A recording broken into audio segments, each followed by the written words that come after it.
Okay, just a minute while attendees are coming in here. I think we'll see how many materialize. Yuval, I think there are about 300 signed up, so we should have Wow. we should have a we should have a good crowd.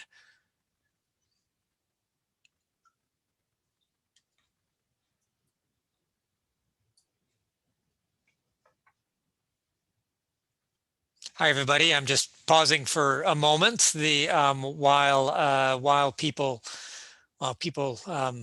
flood in. It's I can see a little attendees thing on my screen, and it's like watching the people making their way into a crowded movie theater.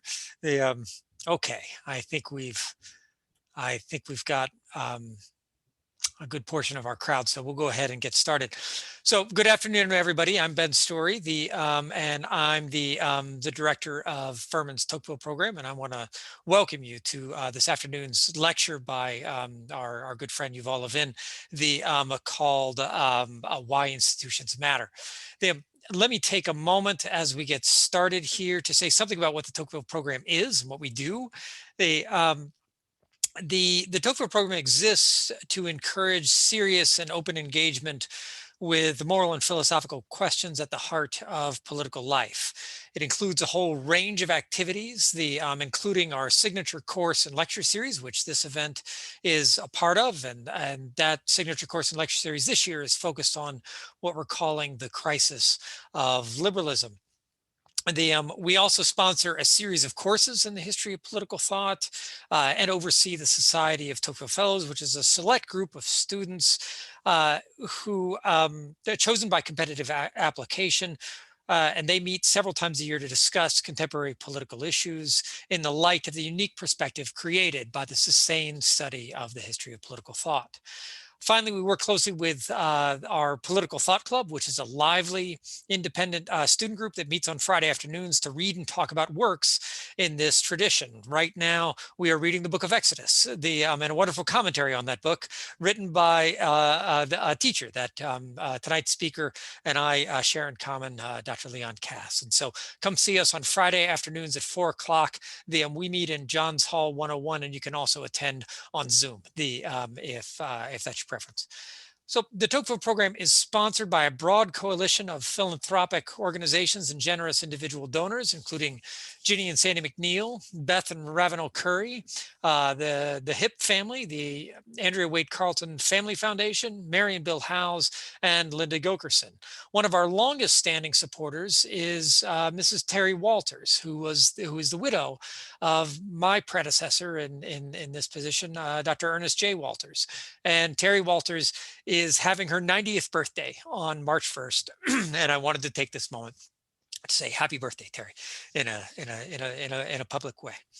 So our sponsors support the Tocqueville program in the belief that genuine liberal education encourages students to become more thoughtful citizens and more dignified human beings, and we are immensely grateful for their support. You can learn more about the Tocqueville program's many activities and how to get involved with us from our website. Check us out if you're looking for a genuine liberal education while you are at Furman. We want you involved with our courses and other activities. Please also join us for our next event on March 30th, which will be a lecture also in this series by the Reverend Eugene Rivers of the Seymour Institute up in Boston, who is one of the country's leading voices on the racial issues that have so preoccupied our attention over the course of the past year. The Reverend Rivers lecture will be entitled Martin Luther King Jr., Liberalism, and Richard Rorty's Prediction. And that's on March 30th at 5 o'clock. That's also a Zoom only event like this one. And you can find the link to that Zoom session on our website where you can register. So, as I mentioned, the theme for this year's lecture series is the crisis of liberalism. As all of you are aware, our American political order and political orders throughout the modern West and even the whole modern world have seen in recent years a sudden reopening of what we thought were long settled questions.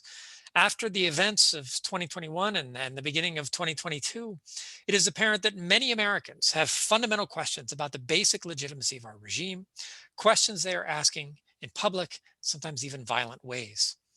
So for the next 2 years, the Tocqueville program has decided to address those questions more peaceably, which means interrogating some of the most basic principles of our political order. So our questions: what is liberalism? What have been the sources of its profound appeal to people and nations around the world?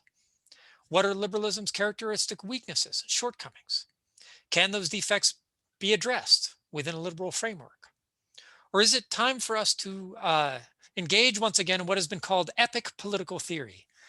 That is, to re-articulate our most fundamental political commitments with an eye to our past, but without taking anything for granted. So our first speaker in our series this year is Yuval Levin. Yuval Levin is director of the Division of Social, Cultural, and Constitutional Studies at the American Enterprise Institute, and that is a division of AEI that Yuval Levin founded. He is also the founder of 2 journals, National Affairs and the New Atlantis, and he has served on the White House domestic policy staff under President George W. Bush, and also as a congressional staffer. He's written for many of the country's leading publications, including the New York Times, the Wall Street Journal, and the Washington Post. And he's authored 5 books: A Time to Build, The Fractured Republic, The Great Debate, Imagining the Future, and Tyranny of Reason.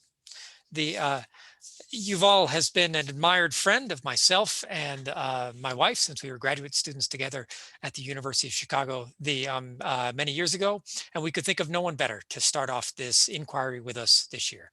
And so with that, I will turn it over to our guest, Yuval Levin, who will speak to us on the question of why institutions matter. All right, thank you very much, Ben. I appreciate that a lot. I'm very grateful for the invitation to talk with you, and only wish that it might have been possible to do it in person. I had the great pleasure of visiting Furman a few years ago, getting a chance to see the energy and the vibrancy of the Tocqueville program community and the larger Furman community. I've also, as Ben mentions, had the privilege of being a friend of the stories for a very long time, longer than any of us would really care to detail just now. But as say, we were graduate students together once upon a time at the University of Chicago. It was perfectly obvious then that both Ben and Jenna would go on to be absolutely spectacular teachers and scholars. And then it became obvious that they would do it together. And all of us who knew them were envious of their future students, and are now envious of their current students. I hope you know what extraordinary good fortune you have to have the stories in your academic community, and especially those of you who have them as teachers. And so to the talk. There are, as Dr. Story suggests, a lot of subjects that we could take up in this very interesting, much too interesting time in our country's life. And in the orbit of questions that are the subject of the Tocqueville program's interests in these couple of years, I thought that I would offer here a broad sense of how I think about some of what's gone wrong in our country in recent years and what we can do about it, very much within that broader orbit of questions. That something has gone wrong is, I think, pretty clear, but just what it is and how its different facets are connected is not quite as clear as we sometimes pretend or imagine. In a sense, we Americans are living through a social crisis. We can see that in everything from vicious partisan polarization to rampant culture war resentments to an upsurge of isolation and alienation, loneliness, despair that has sent suicide rates climbing in the last half decade, that has driven an epidemic of opioid abuse in parts of our country. These deep dysfunctions in what seem like very different parts of our society's life seem to have some common roots. But exactly what are those roots? What is it that's gone wrong? Part of the crisis, I think, one of its symptoms is that we can't quite get a handle on just what that is. Traditional economic concerns don't really cut it as explanations. Obviously, the pandemic is leaving us with a severe recession with consequences that will last. But the challenges I'm talking about did not start with the pandemic, and they didn't really ease during the long period of growth that we experienced over the past decade before COVID-19. We had quite low unemployment and inflation and interest rates. Wages were rising. It's not that some Americans were not suffering economically, of course, but the problems that we've had on that front don't really add up to the crisis that we're going through. Other familiar sorts of measures of well-being around health or crime or opportunity don't really offer obvious explanations either. So what really have we been complaining about as a society? There are people who argue that there actually isn't anything to complain about, or that the frustration and anxiety that seem to overwhelm us now are rooted in something like an imaginary set of grievances, so that they themselves really are the problem.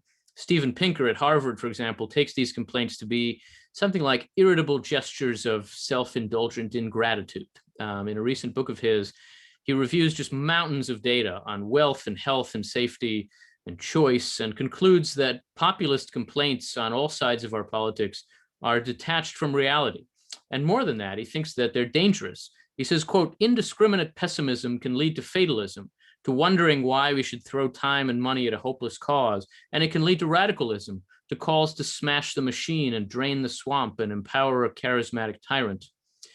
But surely public frustration is not just some kind of self-delusion, especially frustration that runs this deep, that's revealed itself in such a broad range of symptoms. Now, Pinker's happy data are not wrong, and neither are the encouraging economic indicators. But if those don't explain the reigning sentiments of our time, we should ask ourselves what those kinds of indicators might ignore, or what signs we might be missing. Our usual measures of health and personal freedom don't explain the problem, because these familiar indicators, important as they are largely material and individual. They assess our well-being on our own, but none of us actually experiences well-being on our own. It's in the joints of society, at the junctures of individual, at the interstices of life, that the trouble really shows itself. One way to put that is that many of our struggles seem to be rooted in relational problems, right? Loneliness and isolation, mistrust, suspicion, alienation, polarization. These are the characteristic problems we have now, and they're failures of sociality. So they can fall into a blind spot for our individualist culture. So how do you explain a crisis of connectedness then? Some people argue that the trouble is philosophical, maybe almost metaphysical, that liberalism has failed because it fails to offer us a sufficient vocabulary or architecture of solidarity. Other people say that although traditional measures of growth and prosperity look okay, the problem is still economic, or in a deeper sense, it's socioeconomic. They say that contemporary capitalism creates levels of inequality that make it impossible for people to feel like equal parts of a larger whole, or to believe in the legitimacy of our political and economic order.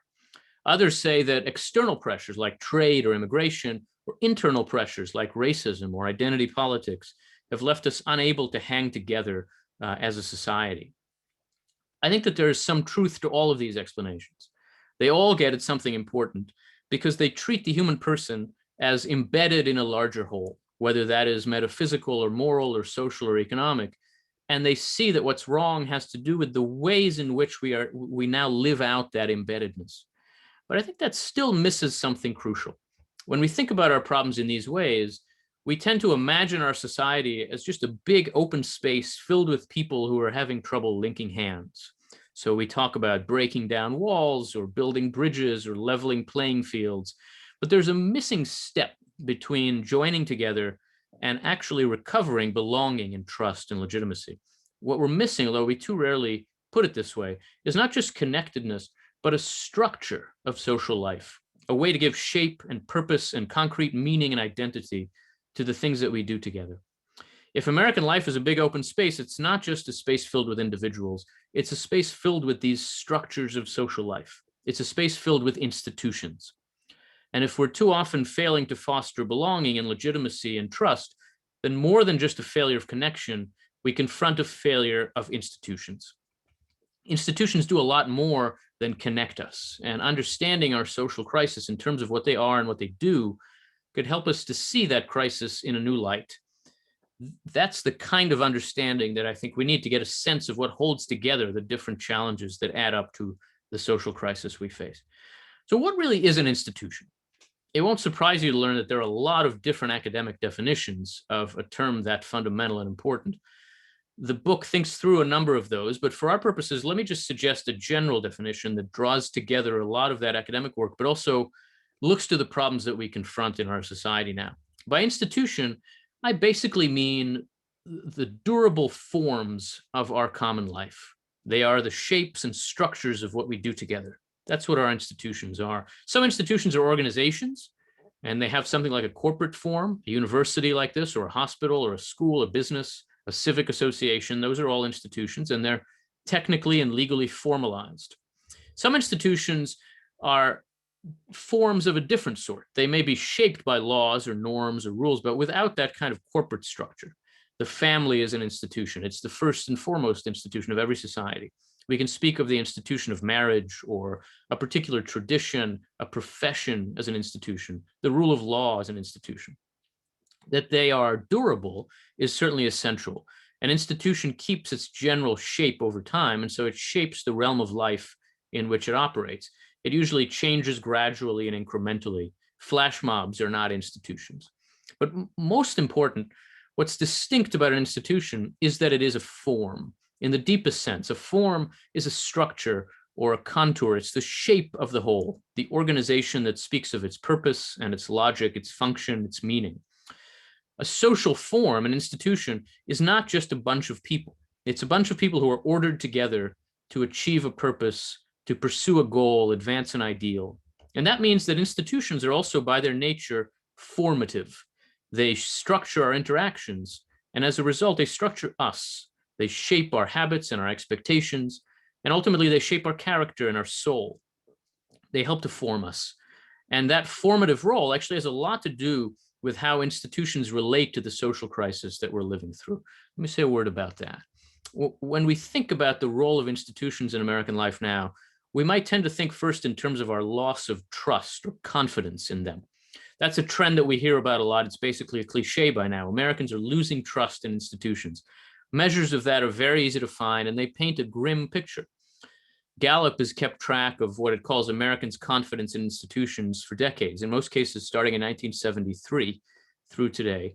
And the trend in those figures is really unmistakable. From big business and banks and the professions to the branches of the federal government, the news media, the academy, it's found that confidence in our institutions has been plummeting fairly consistently. In the early 1970s, 80% of Americans said that they had a great deal or quite a lot of confidence in doctors and hospitals, for example. Last year, that figure was 37%. 40 years ago, 65% of Americans said that they had a great deal or quite a lot of confidence in organized religion. Last year, about 40% said so. 60% of Americans expressed confidence in the public schools in the 70s. Just a third of Americans did last year. Even in 1975, a year after Richard Nixon resigned in disgrace, 52% of Americans expressed confidence in the presidency. Last year, that figure was 32%. Gallup even found, this is the most amazing one to me, that 42% of the public had confidence in Congress in the 1970s. Last year, that figure was 12%. And really, even that seems high. You kind of wonder who these people are.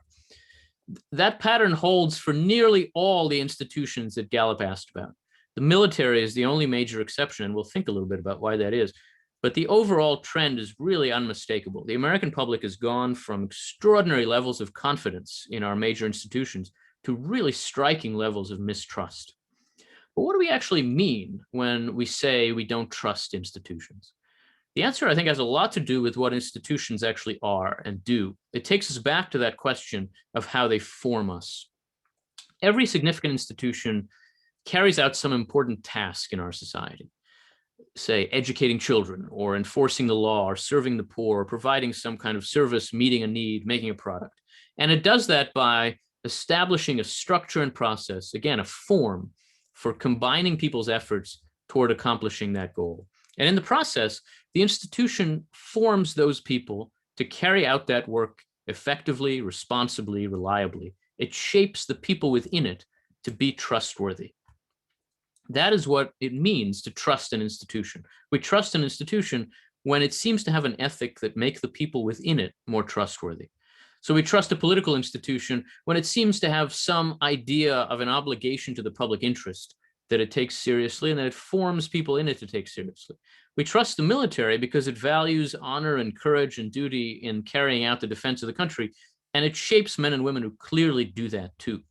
We trust a business because it promises quality and integrity in meeting some need we have, and it rewards its people when they deliver those. Maybe we trust a school because it builds a culture that makes its people devoted to learning and teaching. We trust a journalistic institution because it has high standards of honesty and accuracy in reporting the news, and those make its people reliable. We lose faith in an institution when it doesn't seem to have that kind of ethical or formative role, shaping the people within it to be trustworthy. One way that that can happen is when institutions claim to enforce an ethic of responsibility, but plainly just fail to do it, and instead end up shielding misbehavior or empowering misbehavior. When a bank cheats its customers, when a member of the clergy abuses a child, that kind of abuse of power obviously undermines public trust in institutions. It's a familiar kind of corruption, but it's not new. There are plenty of examples of it in our time, but there are a lot of examples of it in every time. So it doesn't quite explain the distinctive loss of confidence in institutions in our day.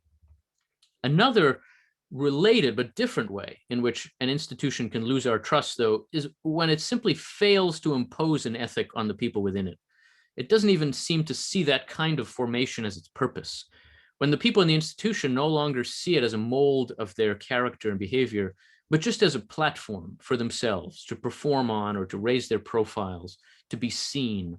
An institution like that seems not to be worthy of our trust, not so much because it's failed to earn it, but because it seems not even to seek it, to desire it. And something like that is what's been happening to a lot of our institutions in recent decades in particular.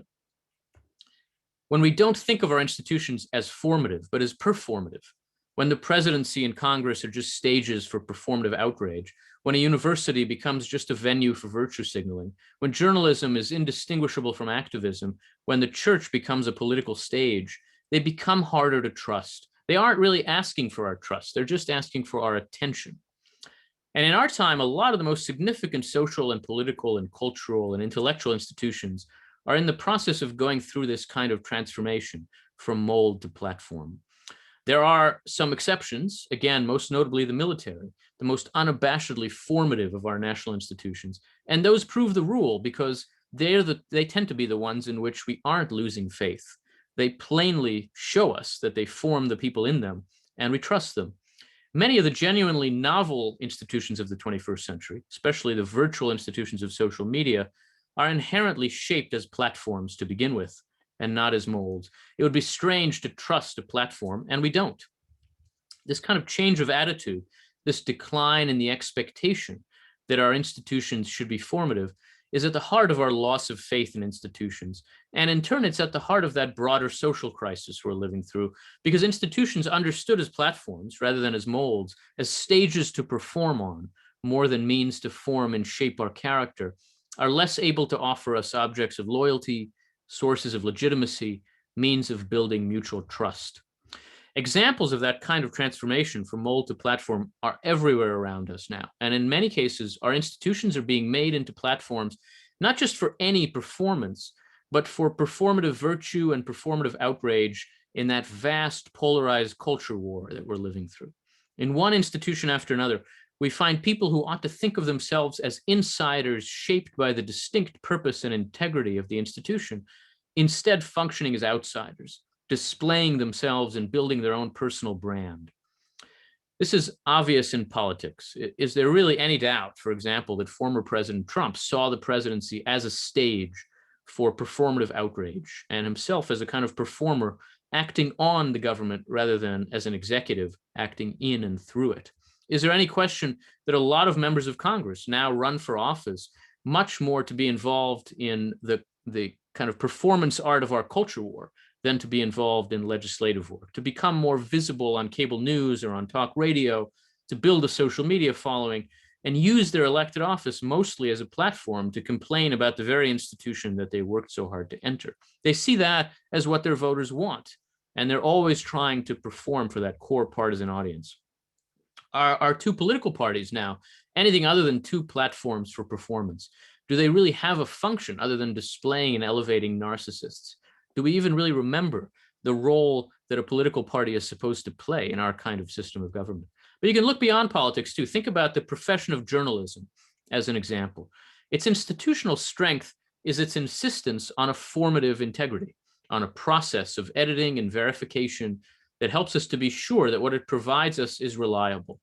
But today, a lot of elite journalists step outside of those institutional constraints and address the public directly on social media or on cable news, building their own personal brands on a platform. rather than participating in the work of institutions from the inside. Check in on Twitter right now, and you'll find countless professional journalists deprofessionalizing themselves.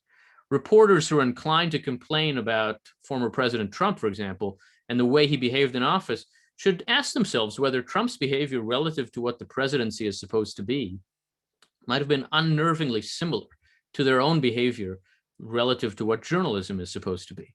Both are playing out a kind of self-indulgent celebrity version of the real thing.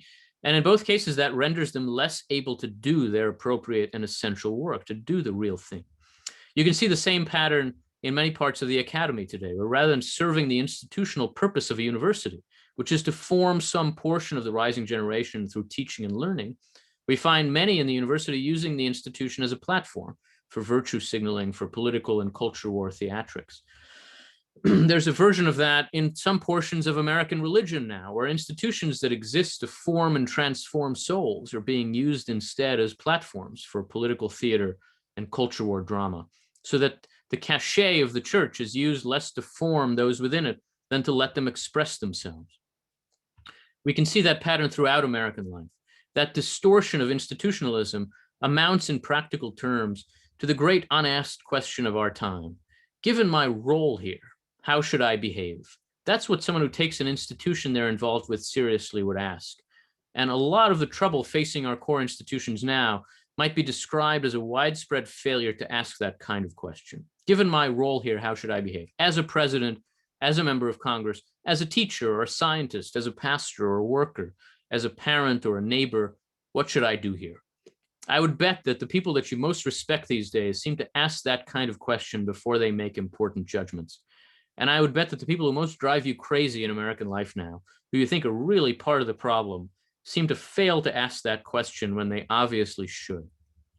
That's one way to understand the transformation of our expectations of institutions, which has so much to do with the broader set of problems that we're dealing with. That transformation has left a lot of Americans with a sense that our institutions can't be trusted, that they aren't really in the business of earning trust. And that's left us short of sources of formation, belonging, legitimacy, social cohesion. That problem doesn't simply explain the social crisis we're living through, obviously, but it's one important factor behind that crisis, and one that we're particularly likely to miss or ignore, because we often aren't very good at seeing institutions, at grasping what they're for. So what can we do about any of this? Obviously, there's no simple answer to that question. There's no policy agenda that just gives us a to-do list. But I think that dealing with the problem requires a change of mindset to begin with. Witnessing failures of responsibility in so many of our institutions, we're tempted to a disposition to demolish and to uproot. And we're tempted to conclude that only outsiders can save us. That's why so much of the energy of our politics now is spent tearing down supposedly powerful establishments. But in fact, we don't need more outsiders who pretend that they're just critics with no power to act. We need more insiders, institutionalists who will be earnest both in their effort to build frameworks for common action and in their acceptance of some of the obligations that come with power. Those in our society who have the most power, our leaders, our elites, need especially to resist the urge to pretend that they're outsiders, as they so often do now. But everyone else does too. Instead, we all have to try to embrace the responsibilities that come with whatever positions we might hold in our lives. And we should ensure that obligations and restraints actually protect and empower us. We need to inhabit the institutions that we each are part of, to love them, and where necessary, to reform them, to make them more lovely to other people too. We need to understand ourselves as formed by these institutions, to act accordingly, to ask ourselves in those little moments of decision, not just what do I want here, but what should I do here given my role or my position? Questions like those seem like an awfully small response to the enormous sorts of social problems that I started with. And of course, they're only a start, but they are how we can begin to work toward a change of mindset. And they can add up, they can make a difference. If our leaders asked them more often, our politics would certainly be improved a lot. If professionals in many fields thought this way a little bit more, it would be easier to trust their expertise, to accept their claims to authority. If the people who participate in all of the institutions that we're part of tried to think this way, it would be easier to feel like we belong to something worthwhile. That sort of change of mindset is not a substitute for institutional reform, but it's an essential prerequisite for it. And we do need institutional reform. I want to be clear that I don't think the problem to be solved is that people don't trust institutions. The problem to be solved is that our institutions are not trustworthy enough. It's also important to recognize that there are some serious reasons to be careful and skeptical about powerful institutions. There are obviously many ways in which institutions can be oppressive. They limit our freedom of choice, they impose hierarchies on us, they can be slow to change, hard to move. And more than that, some institutions in our society really are literally oppressive. The term institutionalized racism, for example, is not just a metaphor in America. It's very real. The disposition against strong institutions arose for serious reasons. The arguments for transparency, for individualism, emerged as correctives to excessively rigid and imperious institutions. Worries like that are very serious and they need to be heeded. But we have to see that populism and individualism and anti-institutionalism also involve serious trade-offs. Institutions can be terribly oppressive, but we can't do without them. It's true that they can sometimes reinforce the rule of the strong or the privileged in our society, but it's also true that without functional institutions, the weak in particular have no hope of vindicating their rights. Our institutions have sometimes embodied oppression, but they can also embody our highest ideals, our ways of fighting oppression. To defend institutions is not to defend the status quo or the strong or the privileged. Functional institutions are most important for people who don't have a lot of power in our society. And though our institutions can certainly become cold and bureaucratic, they're essential to our acting on our warmest sentiments. Without them, we grow isolated, we grow alienated, we grow disillusioned. We have. This is the irony that we confront in this moment in America. The failures of our institutions have led us to demand that they be uprooted or demolished, but we can't address those failures and their consequences without renewing and rebuilding those very institutions. It makes sense to resist the excesses of institutional strength, but we're living now with what are more like the excesses of institutional weakness. And so they require recommitment and reform rather than just resentment. And I say recommitment and reform in that order because our attitude has to change first. The book does get into some structural institutional reforms that might help some of our particular institutions, Congress and the political parties, the professions, the academy, civic and religious institutions. But the common denominator when it comes to those kinds of changes is that the people in those institutions have to want them to happen. And that means that they have to first see that some of the ways in which they're now behaving are a big part of the problem.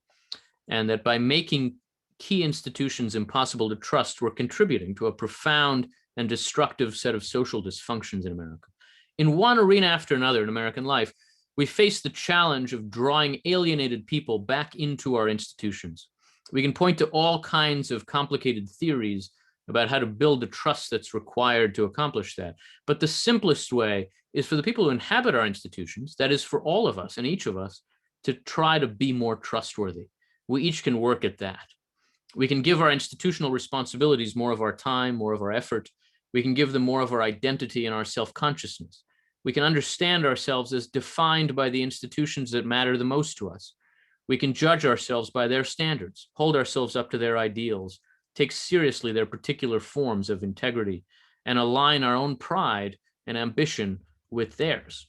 And we can work to reform them where they're failing, to help them work better and be more worthy of confidence. We can yearn not for the formless autonomy of the independent contractor, but for the rootedness and the responsibility of the member and the partner and the worker and the owner and the citizen.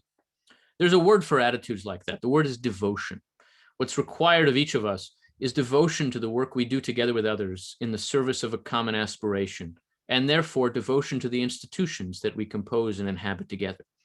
That kind of devotion calls for sacrifice and for commitment sometimes. It calls on each of us to pledge ourselves to some institution that we belong to unabashedly, to abandon ironic distance and dispassionate analysis, to put cynicism aside and just jump in. And that kind of devotion is not only necessary now, it's actually very attractive. We want objects of devotion. We want something to commit to, but we often don't see that what we're looking for may be right within our reach. It's very easy to be fashionable rebels at this point. It's much harder to remind ourselves why our core commitments are worthwhile. That's the kind of case that institutionalism involves now, and that's why it's so crucial. What I'm proposing, in other words, is a modest change in our stance toward our society and toward the social crisis that it confronts. not a social revolution or a political transformation, at least not directly. Just a greater awareness of how integrity and trust and confidence and belonging and meaning are really built up in our lives. And so a greater care about some habits that we've gotten into that tend to cut us off from those. Thinking and speaking just a little differently about how we live together can make a bigger difference than you might imagine. It can help us to see what we've been missing, to do some of what we've been neglecting, to say what we've only assumed or taken for granted. Small steps like those are what make great changes possible ultimately. They're constructive. And so they build on each other and they turn us all into builders. And that in the end is really the character of the transformation that we need. The demolition crews have been allowed for much too long to define the spirit of this time in America. But where we're headed is going to be up to the builders and rebuilders. And each of us should try to be just that. I'll end there and see what questions you might have.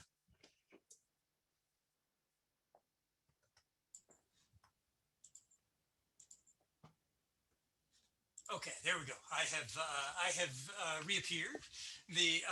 Let me adjust something here.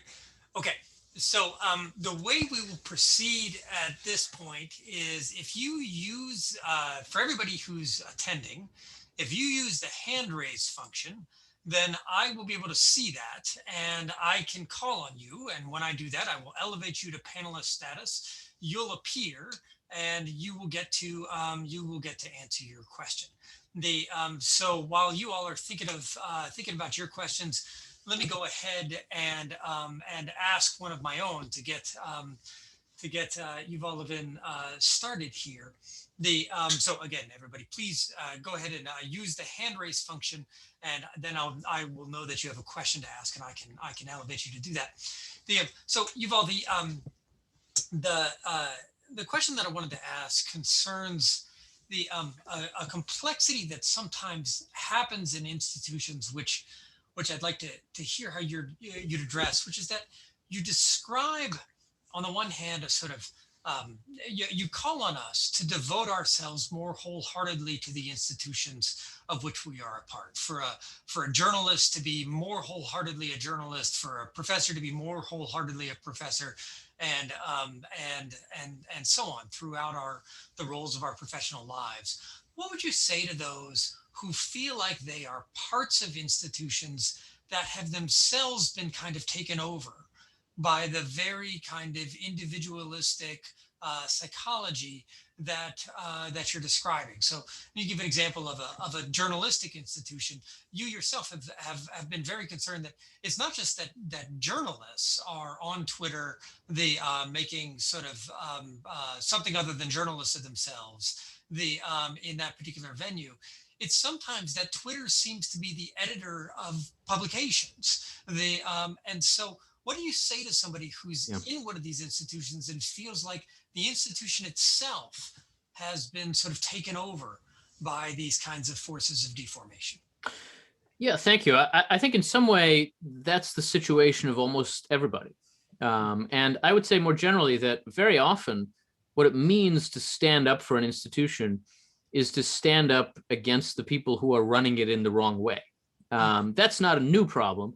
I think that if you ask yourself, if you take a look, for example, at the various waves of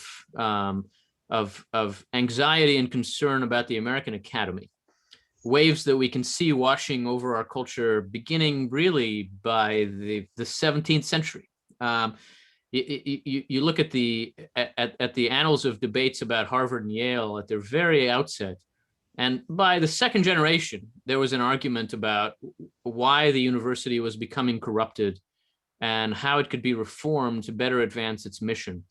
I think that's the way to think about the challenges facing a lot of our institutions. That is, to stand up for them, not just against outside attack and not just against public cynicism, but against the tendency to lose sight of their own purpose. And that's part of what I mean when I say that the problem is not just that people don't trust institutions, it's that institutions are not trustworthy enough. The goal needs to be to advance reforms of the institution that speak to its kind of integrity. Let's think again for a minute about why the military is an exception to the public's loss of trust in institutions. A lot of that has to do with the openly, abjectly formative character of the military, which actually says to the country, we take men and women and we turn them into soldiers and Marines and sailors, and that's a better human type. When someone tells you that they went to Harvard, maybe you think, well, that could be a smart person. They got into Harvard. Someone tells you they went to the Naval Academy, you're likely to think that's a serious person, and not because they got in, but because that's what the Navy does. Mm-hmm. More of our institutions should want to be thought of that way by the larger society. And what that really means is that the people within them have to think in terms of whether and how they can live up to that ideal of integrity and what it would take from the inside to make the institution more true to its core ideals and to its kind of integrity. So that's almost the only way in which a kind of institutionalist concern can happen, is I'm in this institution, it's being run in the wrong way, what can I do? And what's required, I argue in the book, is a party of the institution, a set of people who are unified by an understanding of what the university or the newspaper is supposed to be. Not unified by political views, maybe they differ with each other about that, but unified by some sense of what it is they're doing together. That's how reform happens. That's how the kind of change of attitude we're talking about can happen. So I think if you're that person, you need to find others, and you need to make a case to the people around you within that institution about what it is you're supposed to be doing together and why it's not being done in the right way now. That's the challenge that faces a lot of us within different American institutions now. Very good, thank you. Let me promote our first student questioner here to panelists. This is Price St. Clair. Mr. St. Clair, if you can turn on your camera, and there we are. Go ahead, Mr. St. Clair. Turn on your mic if you would.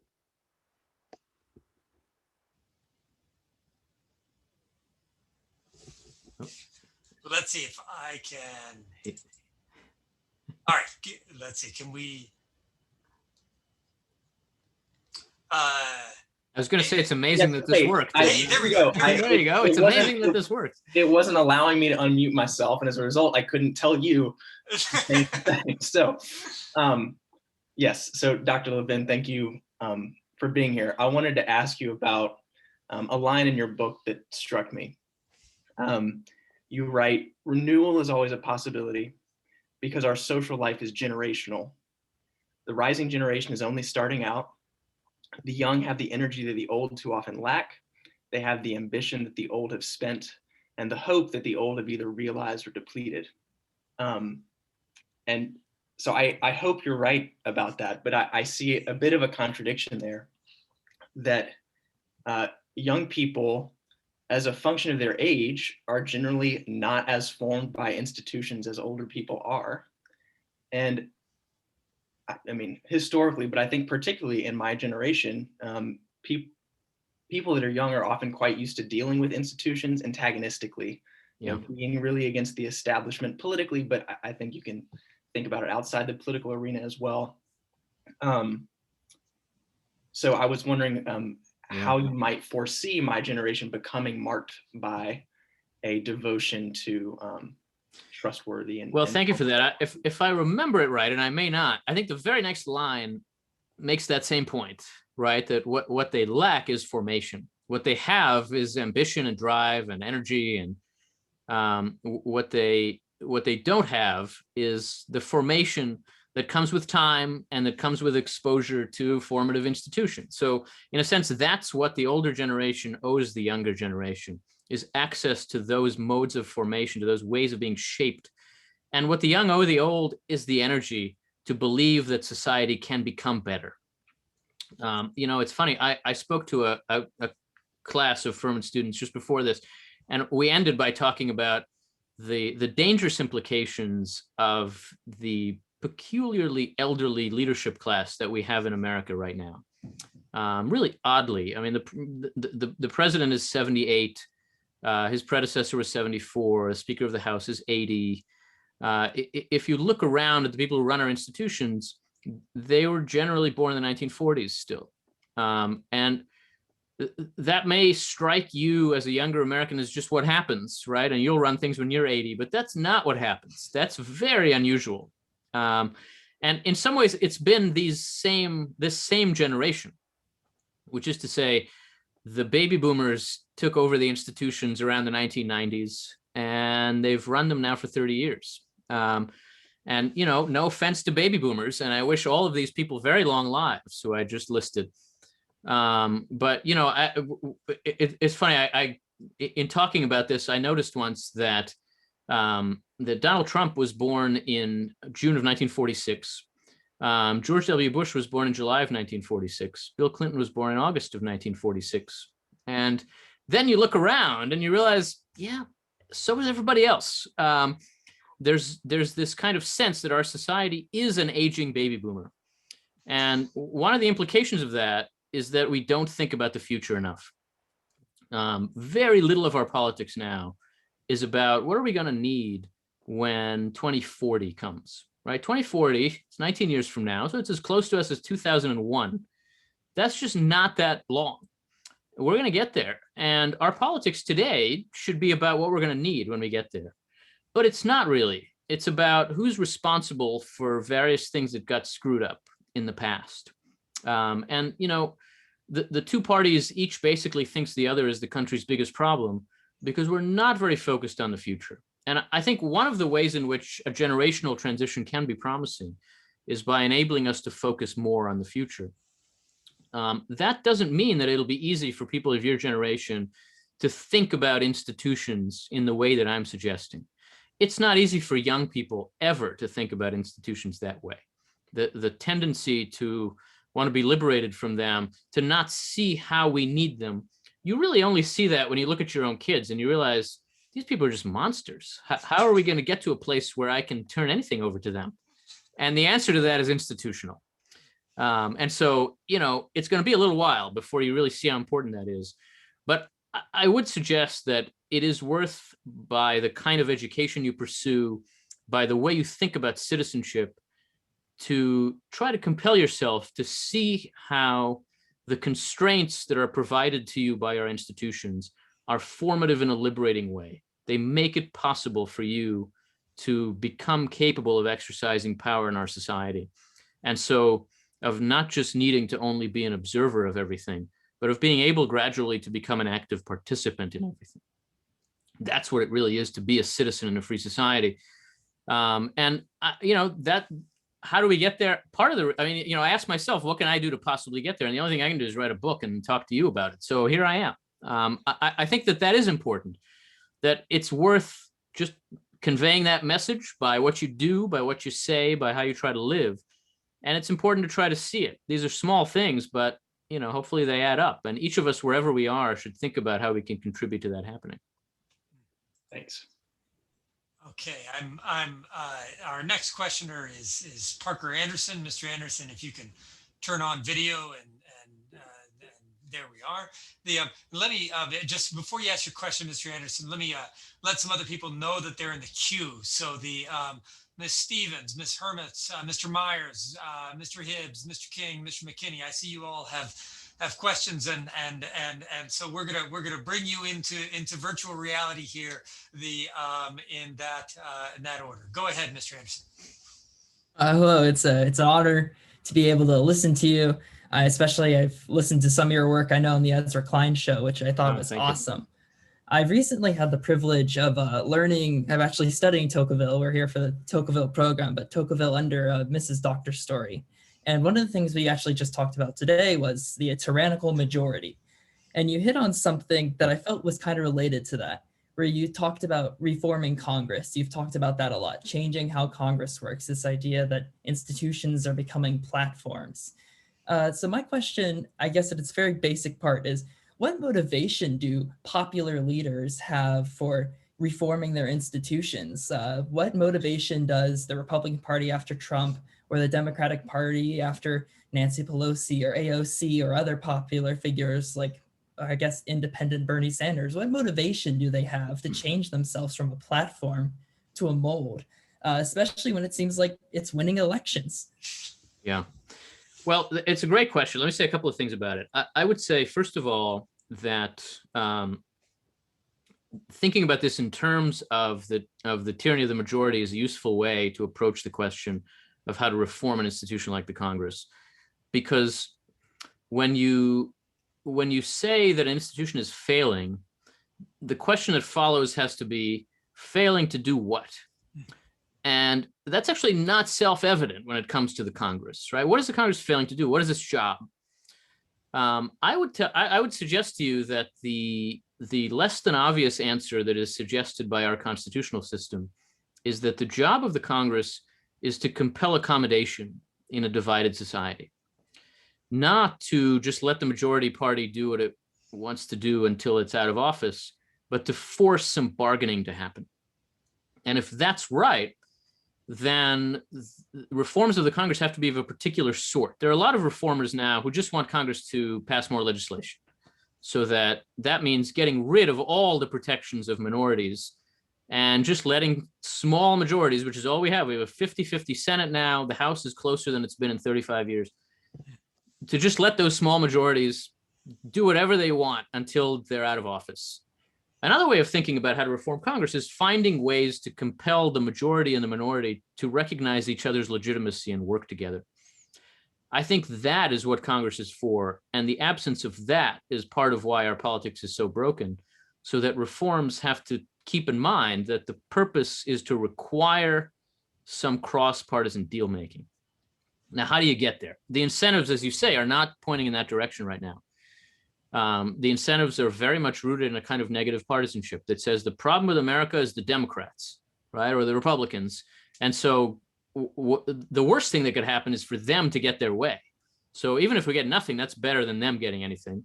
And that means precisely that we don't bargain, that we push whatever we can with small majorities. You see this happening now in the Senate and in the House, where legislation that easily could have been bipartisan to deal with COVID is instead being pushed in a partisan way because bipartisan is not what anybody wants. How to change that? I think you get it in the question, which is the only way that politicians really ultimately change their behavior is when there are costs to that behavior. You could say, well, they're winning elections. Neither party really feels like it's winning elections. We actually haven't had a clear majority party in our politics for a long time. And both parties have very, very narrow majorities when they win, and they lose narrowly when they lose. I think it's very important to see that they both should have an incentive to do things differently right now, and that voters aren't happy with them, right? I said 12% of the public approves of Congress. That should kind of be a problem if you're a member of Congress. You should not be happy with that, and they're not happy. So the challenge is how to turn their dissatisfaction, their unhappiness, into an incentive to do things differently. And that's where various ideas for reform can come in, where you can approach these members who know something's wrong and suggest to them, this could be a little less wrong if you change this process, or if you empower that committee, or if you do something about the electoral system. That's how reformers try to find an in this moment. It's a challenge. It's an enormous challenge because the veil of partisanship is very, very thick right now. And the incentives really are pointed in the wrong direction. Changing those incentives is what it's all about. Good. Thank you for your question, Mr. Anderson. Allison Stevens, here you come into our virtual reality here. Ms. Stevens, if you could turn on the camera. There she is. There we go. So thank you, Mr. Levin, for taking your time today, coming and speaking with us. I have a question regarding the role of modern media and technology in our institutions. You make the claim that modern media, specifically social media and C-SPAN, plays a significant role in sort of the deformation and distrust in our institutions. What, if any, role do you see in media now and in the future, and also technology, in sort of rebuilding that trust and rebuilding those institutions? Thank you very much. I think social media can be social, right? It is possible for them to actually function in ways that connect us, that enable us to work together. I don't think that's impossible. But I do think that they have taken shape, and again, it comes down to that question of incentives, in ways that encourage antisocial behavior, that encourages us to speak quickly and without thinking, to give vent to whatever may be the most snide way to express our anger in the moment.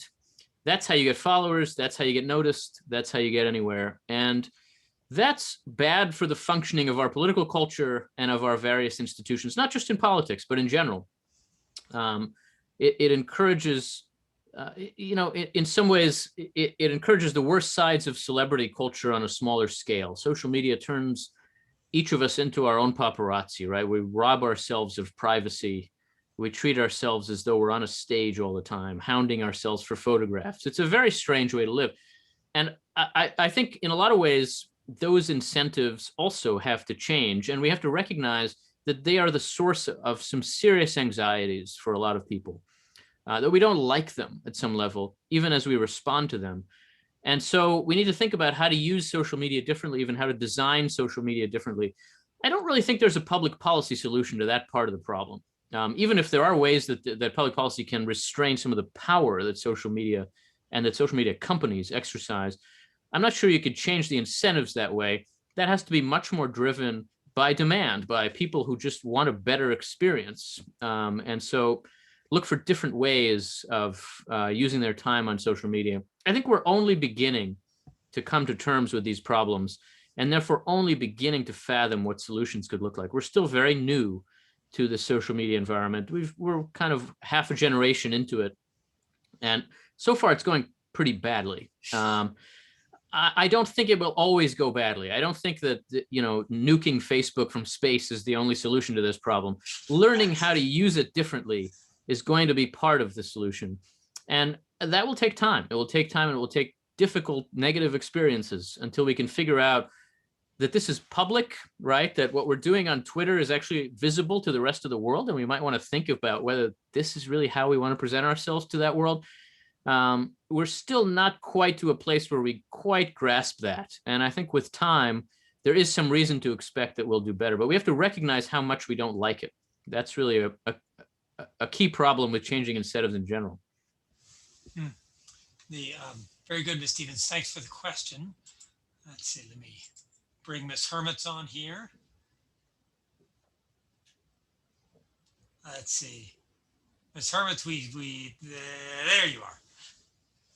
Okay, yes. So I wanted to focus on something you said when you were talking about how we can solve the problem. And one of the things that you said is recognizing how restraints, especially like from institutions, can actually protect us.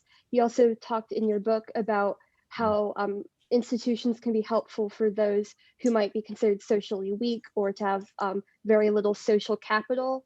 So part of my question is hoping you would explain exactly how that is the case. And then the second part of my question is, it seems to me that in renewing and rebuilding institutions, if we're relying on the younger generation, then we will be relying on people who may not necessarily have been formed by traditional institutions, since, as you say, institutions aren't doing their job right now. So how do we know that we'll be kind of giving this power to people who we can trust? Like, what are safeguards we can put in, or how do we form, I guess, my generation before we allow ourselves to renew these institutions? Yeah. Well, so to the first part, one way to think about what institutions really do is that they comfort the afflicted and afflict the comfortable, right? They strengthen people who are weak, but they also restrain people who are strong. And that's a very important part of what they do. They place constraints on how powerful people use power. They do that by providing us with a standard of integrity that's independent of the individuals who exercise authority. So you could say that's just not what the president of a university is supposed to do. And you can say that against the president of a university who's doing something wrong, because there's a standard outside that individual that says this is the job, this is the institution. And if you do something against that, you're failing the institution, you're failing to do your job. That's a way of restraining powerful people. And restraining powerful people is an important part of what's required to empower powerless people. right? To equalize some relations of power by making sure that those who have authority can't just do anything they want with it, but have to use it to the good, as that's defined within a certain kind of social or institutional framework. So I think that function of restraint is enormously important when we think about the benefit that institutions provide our society. To the question of how we might imagine that younger people will arise and emerge in ways that can improve our institutions, I would say, and I now, not just with this book, but with a lot of work in the last few years, I find myself constantly pushing against a kind of deep pessimism about what's possible in our society. Now, I'm not an optimist. I'm a conservative. I don't just expect good things to happen. That's silly. But I'm hopeful. And hope and optimism are very different. Hope doesn't mean you just expect good things to happen. Hope means you believe good things can happen. It's an active virtue. It says if you act, you could succeed.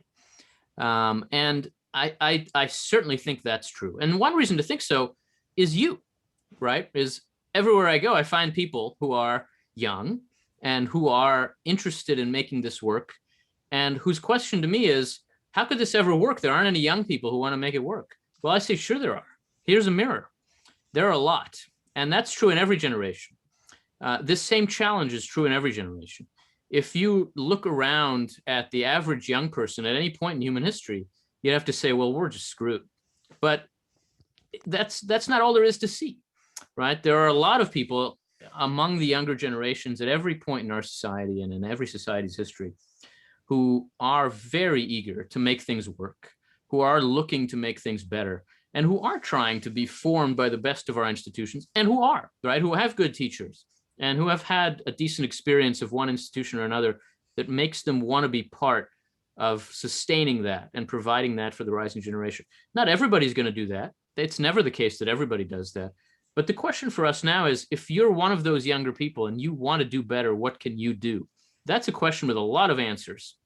And so even now, at a time when we might feel like a lot of our systems are failing, a lot of our core institutions are dysfunctional, we need to realize we're still very fortunate that we get to be Americans together and that we have an opportunity to inherit this society, which is a very strong and very functional society with a lot to offer, a lot to fix, to be sure, a lot of injustices to address, but also a lot to work with in doing that.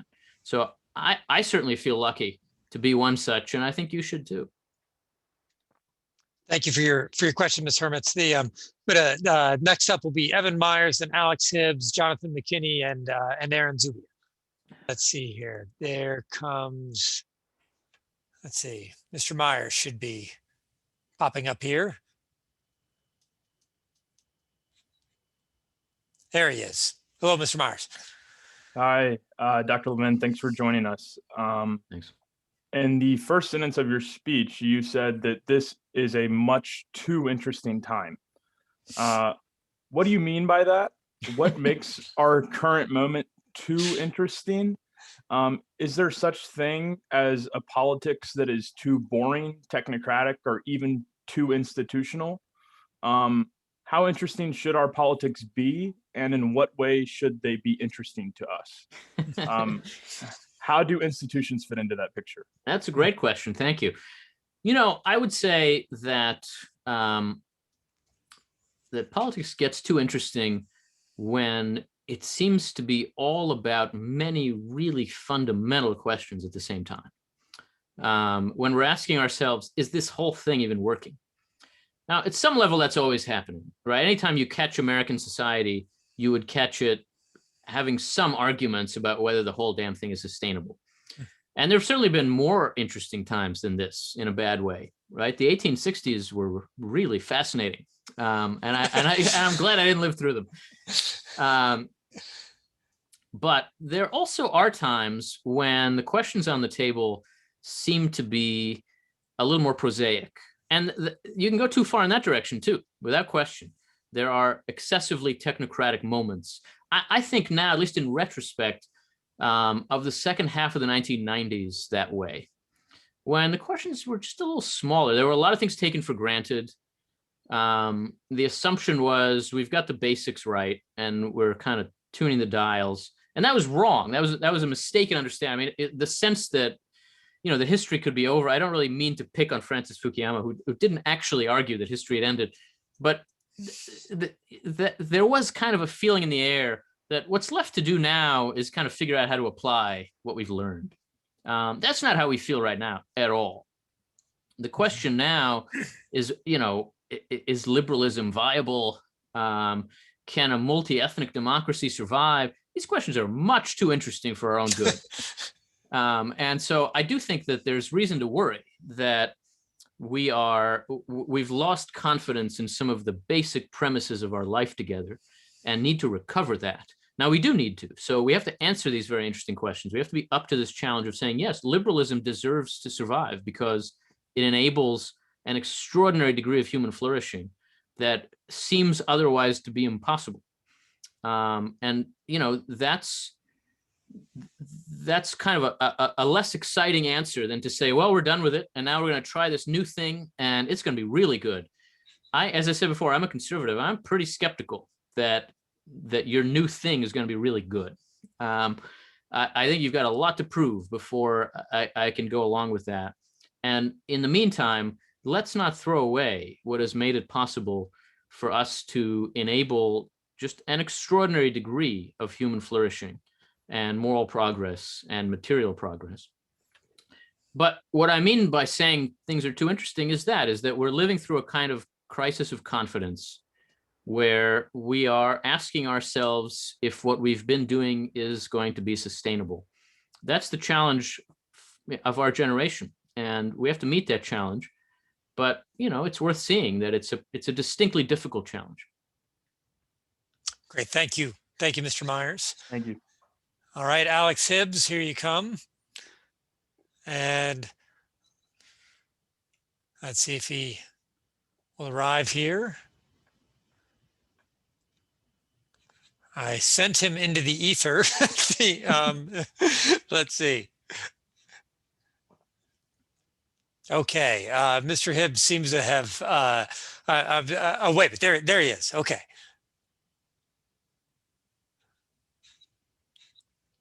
Mr. Hibbs, can you turn your camera on and? Yes, sorry. There we go, okay. Thank you, Dr. Levin. My question is, I was wondering if you could reflect a little on how you see the reasons behind institutions transforming over the past couple of decades from formative beings to performative beings. Yeah, thank you. It's a challenging question. I think in some ways that change is overdetermined in a way that makes it difficult to trace its causes. It's a function, it seems to me, of a broader social transformation that has moved our society in the direction of a more radical individualism over time. If you look at America at the end of the Second World War, you'd find a society that was very cohesive, that was very focused on ways of advancing solidarity, and that had enormous confidence in its institutions. In a lot of ways, too much confidence in its institutions. And right away at the end of the war, in the 1940s and 50s, there was a social reaction against that overconfidence, against what people called conformity, the kind of, Martin Luther King called it bigness, the curse of bigness. Almost everything about the culture of America in the 1950s was screaming against this bigness, left and right. Obviously, the kind of James Dean culture, or Holden Caulfield, but on the right too. If you actually read the opening editorial of the first issue of National Review, which when we remember it, it's because it said that the magazine was going to stand to thwart history yelling stop. Most of that editorial was actually about fighting conformity and liberating the individual. That was what we powerfully wanted to do after decades of war and depression. And America did that. It liberalized in very profound ways. It liberalized the economy. It liberalized the culture. It pushed for individualism. And I think we're at a place now, 70 years later, where we feel the need for some rebalancing, where after a long phase in which our politics was all about liberty, and left and right fought over who owns this idea of liberty, there's now a desire for solidarity. And increasingly left and right are fighting about who owns this idea of solidarity. I think that the transformation in the direction of expression or of performance is a part of that move toward individualism. Every institution telling you to be yourself, and ultimately every institution functioning as a platform on which you could display yourself. And part of why we now feel that that's failing us is that we feel like we're short of modes of formation towards solidarity, of institutions that will tell us how to be something together. Those are much more likely to be formative institutions than performative institutions. And you can begin to see our politics kind of struggling towards some ways of doing that. Right now, I think they're both, the left and the right, are finding ways of doing that are pretty crude, in some ways ugly. The right is doing it through various forms of nationalism. The left is doing it through various forms of identity politics. They're both actually struggling for forms of solidarity, for ways of identifying yourself with some larger group. They're both, I think, say, illiberal, or at least insufficiently liberal. And we sort of think that solidarity is just in tension with liberalism or the opposite of liberalism. I don't think that's true, but it's going to take us some time to figure out what a left and right and yet liberal form of solidarity looks like. But I think that's where our politics is headed. And I think the reason we've come to this place where so many of our institutions have been transformed in this way is another example of the excesses of a culture of radical individualism. But that's a short description of a long problem. So I don't want to suggest that it's nearly that simple. Thank you for your question, Mr. Hibbs. Yeah, Jonathan McKinney, here you come, and Aaron Zubia and Rob Larrivee, you are in the queue. All right, let's see. There's Jonathan McKinney. Hello, Dr. Story, Dr. Levin. It's good to be here. Yep. There you are. Now you're muted. Let's see. You were unmuted and now you're muted. There. Let's see. There we go. Excellent. Finally. All right. Good to see you all. Dr. Levin, good to have you here. Thank you. So as I kind of think about these performers who are kind of, using the institutions as platforms, it occurs to me that they would probably see themselves and describe themselves as also having been shaped in a way, and having been specifically shaped by forces, whether their peers, some kind of online community,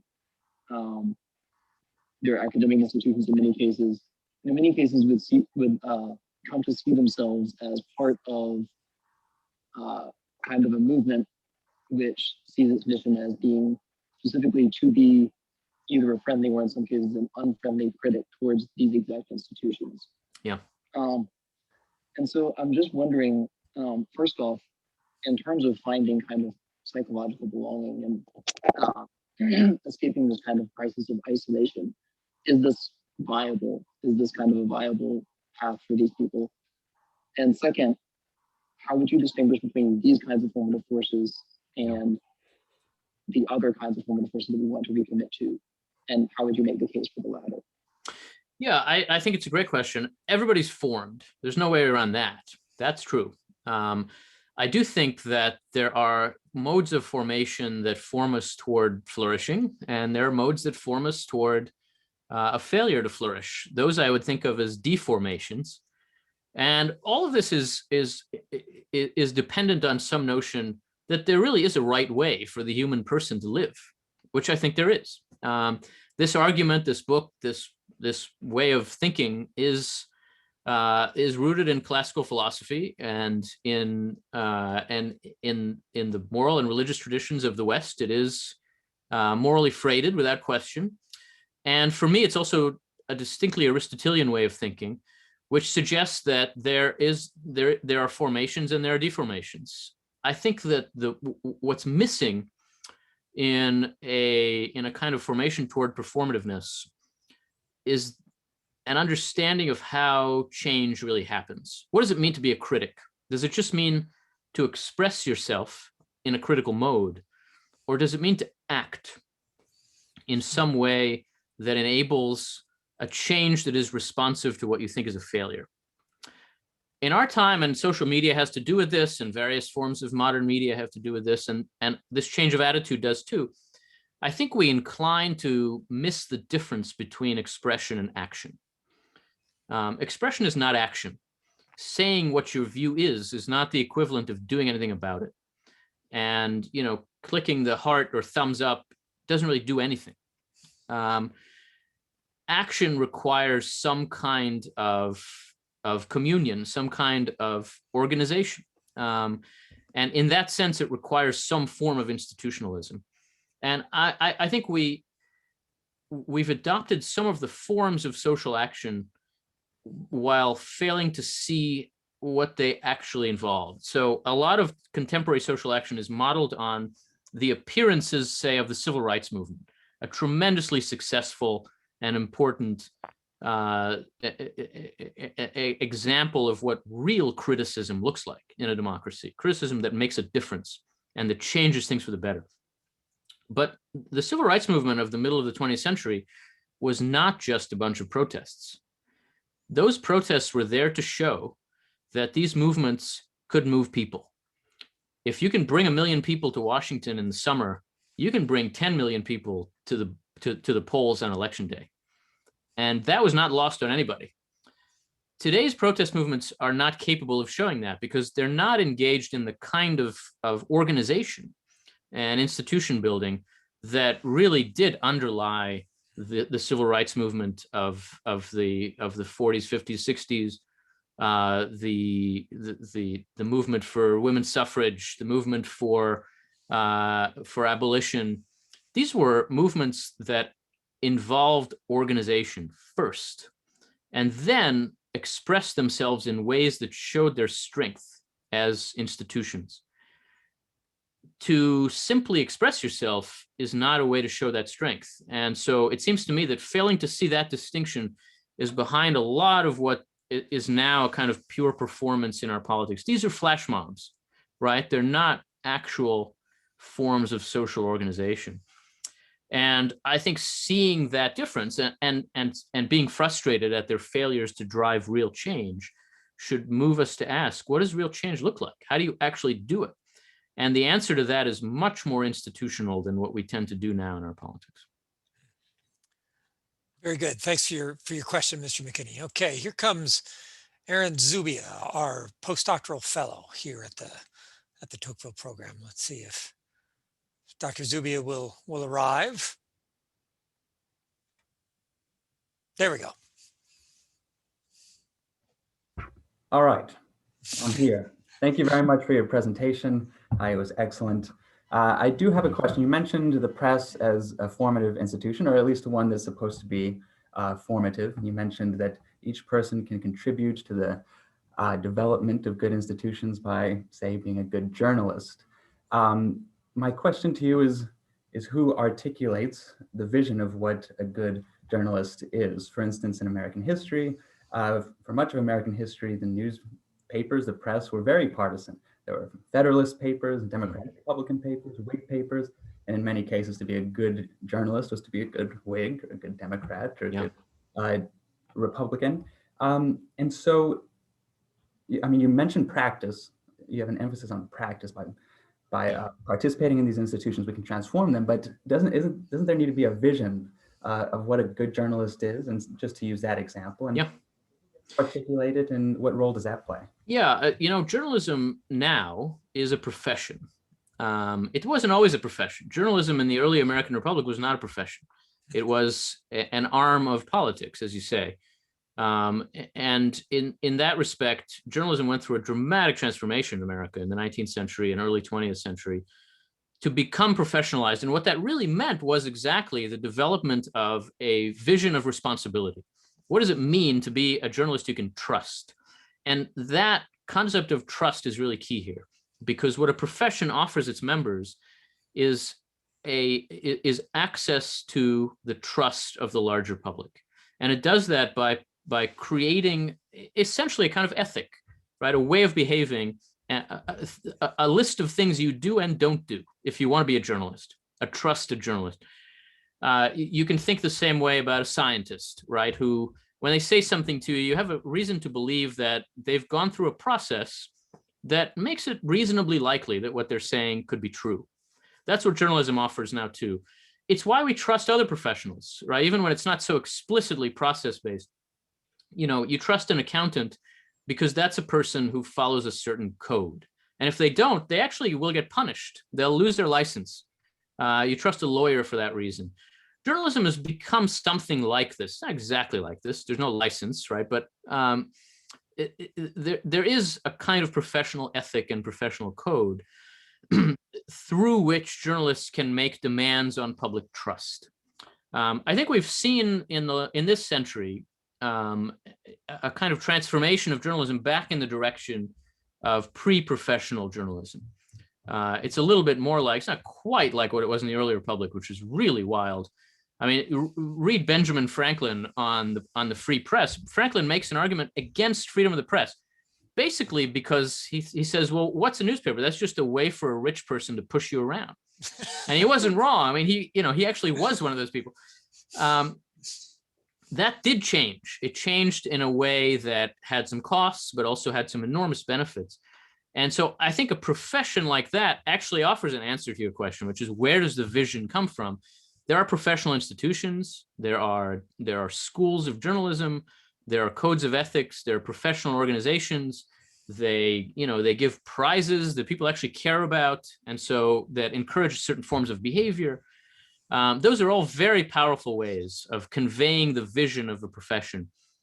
We don't have that in every realm of life, right? Not all institutions have those very powerful ways of forming and conveying their vision of what it is to be in line with this idea of the good. But many institutions have some version of this. They provide rewards and they mete out punishments based on some notion of what it is to belong. And I think those are very important. Those are ways in which institutions can be formative. All right, thank you. Thank you, Dr. Zubia. Dr. Larrivee, Dr. Robert Larrivee coming up here, who's a visiting assistant professor here at Furman. Let's see if, there he is, almost. And there he is, okay. Hey, Rob. Hey, I really enjoyed your talk and jotted down some questions, and one by one, the students stole them. So, which is good, a good sign. I made an observation that I think is pretty accurate, and that is there seems to be a growing anxiety amongst many people about the possibility of eternal love and friendship. Mm-hmm. And I think marriage is on the decline as well in the United States. And these are some of our most important human relationships. And I think they may be the deepest we can have. And as you mentioned, devotion as well. The feeling and experience and confidence that we can devote ourselves to another person or a small group of friends, I think seems to be fraying, which can affect the permanence of the family. And it's in the family also where we learn what it means to love, to raise children who have certain obligations towards families and the common good, and experience for themselves that love is possible, such that it's reinforced in a circle over time. So I was wondering your thoughts. What are your thoughts about questions of love and friendship and the family?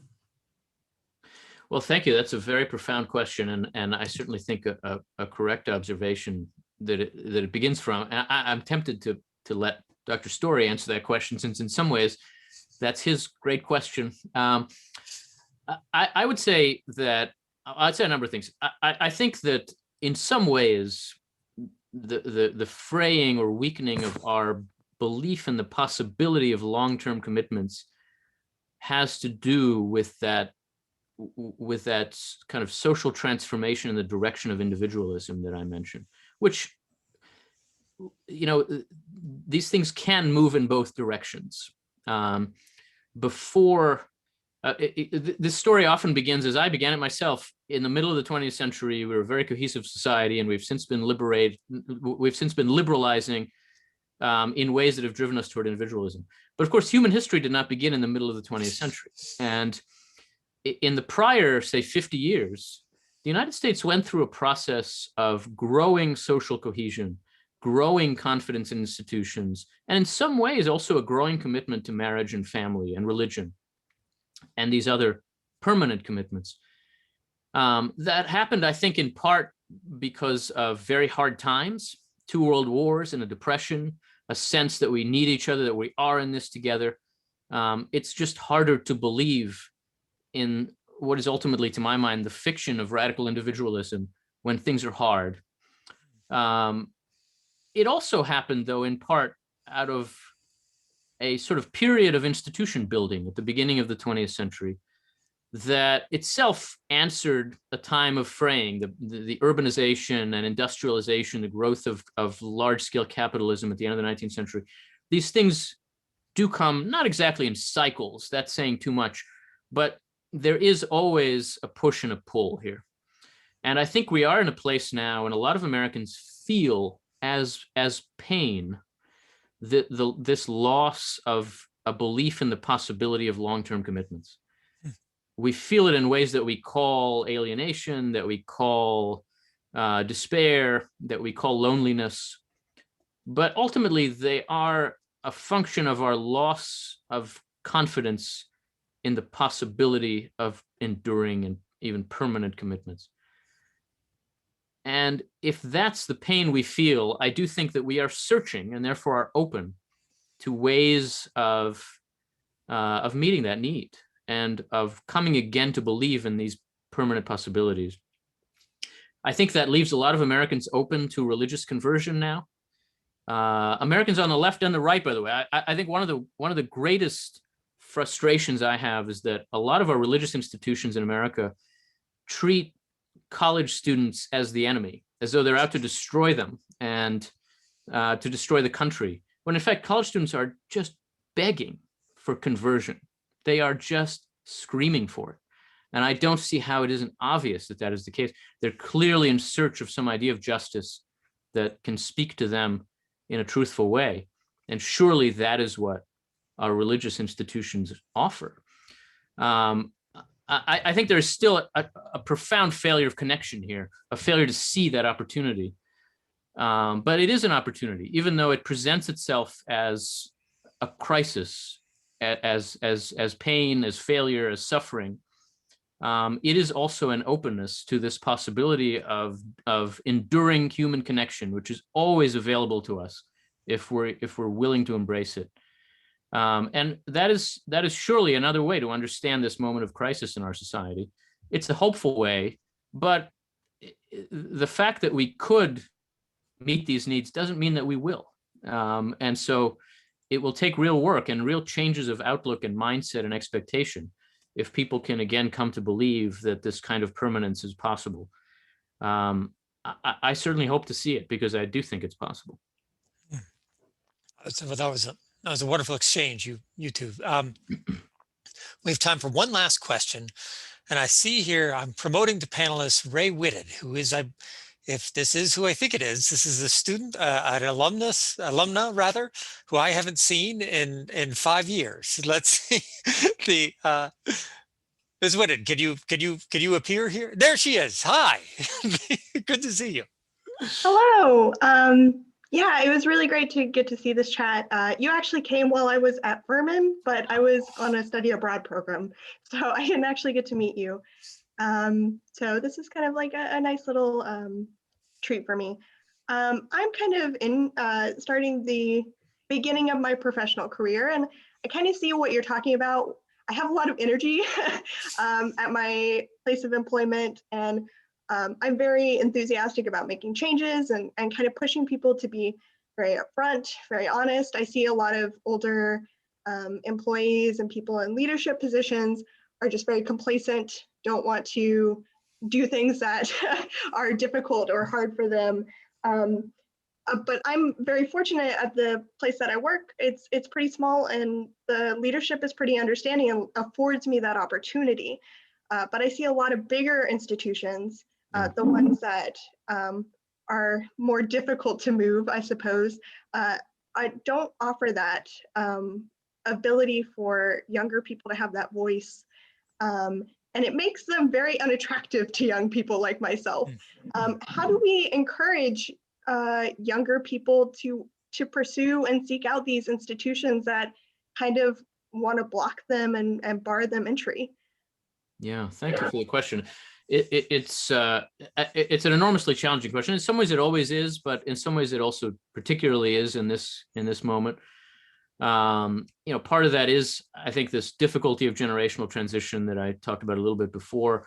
I think there's also a sort of culture clash. Expectations among younger people entering the professional world often now are just not a great fit for the professional world as it finds itself.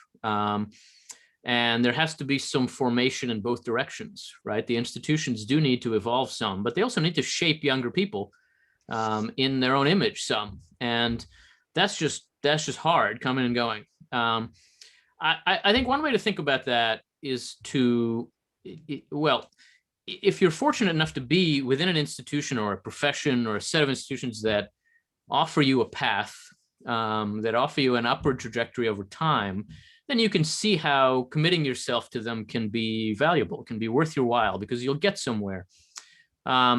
If that doesn't seem to be the situation, then there really can be opportunities to start something, right? To talk about institutional renewal seems like it's talking about taking what we have and trying to fix it up. And that's certainly a big part of it. But it also means building institutions. It means starting something. It means seeing ways in which problems can be met by people who are eager to address them. And, we have lost the knack a little bit for building institutions. That sense that when we confront a problem, we come together and, as Tocqueville says, we elect a treasurer and we get going. That is the American way, and we still do a fair amount of it. But I think among younger people, it is worth seeing that, although starting fresh, founding something isn't always the way, it sometimes is a way to escape responsibility. It is sometimes the way. And it can be in an age like this, when we're looking for new modes of responsibility, it really can be how we solve problems. Again, I think if you look to the end of the 19th, beginning of the 20th century as a model, after several decades of real frustration and breakdown, we did have a period of real institution building. Think, for example, about the academic world, where you had a period where a lot of, frankly, wealthy older people sent their kids to Harvard, hated what they were taught there and how they were shaped there, and thought we should really start something different. And there you see the formation of institutions like the University of Chicago, like Duke, Johns Hopkins, Stanford. They all came about in that roughly 15-year period, basically through people who saw older institutions failing and thought we can start something here that's going to be worthwhile. I think that attitude in various areas of American life could serve us very well now. Institutional commitment is not just a function of straightening up, long-standing places. It is also a function of coming together and building something. And to say that this time is a time to build is to say that we have to see needs that aren't being met in the right way, find people around us who are willing to do it responsibly, and think institutionally that way. I think some mix of these things is the way through the kind of obstacles you're describing. It's not simple, of course, and it's easy for me to say too, but I think that's a bit of what it takes. All right. Well, that's on that note. I'll thank Yuval Levin for spending an hour and a half of his time with us. Thank all of you for your attention and your questions, and ask you to join us again on March 30th when the Reverend Eugene Rivers will be with us to talk about Martin Luther King Jr., liberalism, and Richard Rorty's question is his enigmatic title. So we'll find out about all that then. All right. Thanks again to Yuval Levin. That will wrap things up for tonight, and we hope you join us next time.